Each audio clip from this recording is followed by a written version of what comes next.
Hi, good afternoon. Nakita ko kasi sa website niyo tong Magic Mag. Gusto ko sanang bumili.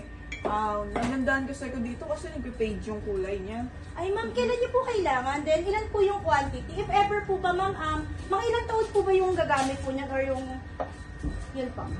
Kailangan ko siya sa Wednesday and then 19 years old na yung pagreregaluhan ko siya.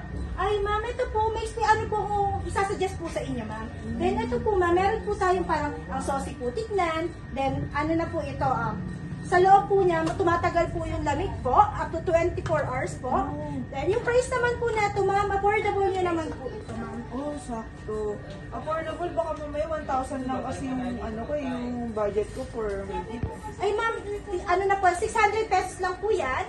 Then may kasama na po yan ma'am na pinaka-design nyo po na eto po, pwede po palitan yung pangalan po dito, yung initials nyo po, then yung pangalan.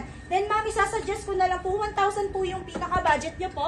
Meron po tayo na pwede po natin samahan siya ng jacket po natin. Sa jacket po natin na ma'am, ang price lang po natin is 400 para sumakto po siya sa 1,000 po na budget nyo po.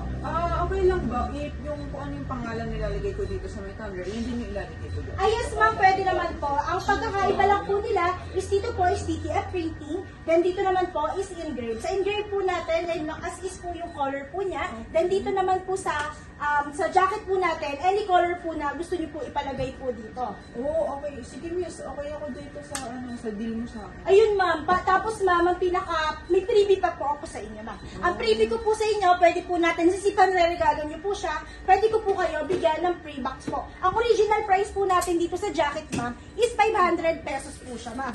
Bali yung 500, gagawin ko na lang 400 po, plus 600 po dito is 1,000, then free box po, ang worth po neto is 40. So ang magiging discount po sa inyo is 140 pesos po ma'am. Okay. Oh, sige, miss. Okay na ako dito. Basta makuha ko to sa Wednesday. Ay yes ma'am, pag mas earlier po ma'am, i-update ko po kayo. Okay, sige. Okay na ako Thank you dito, miss. ma'am. Okay, Sige, thank you.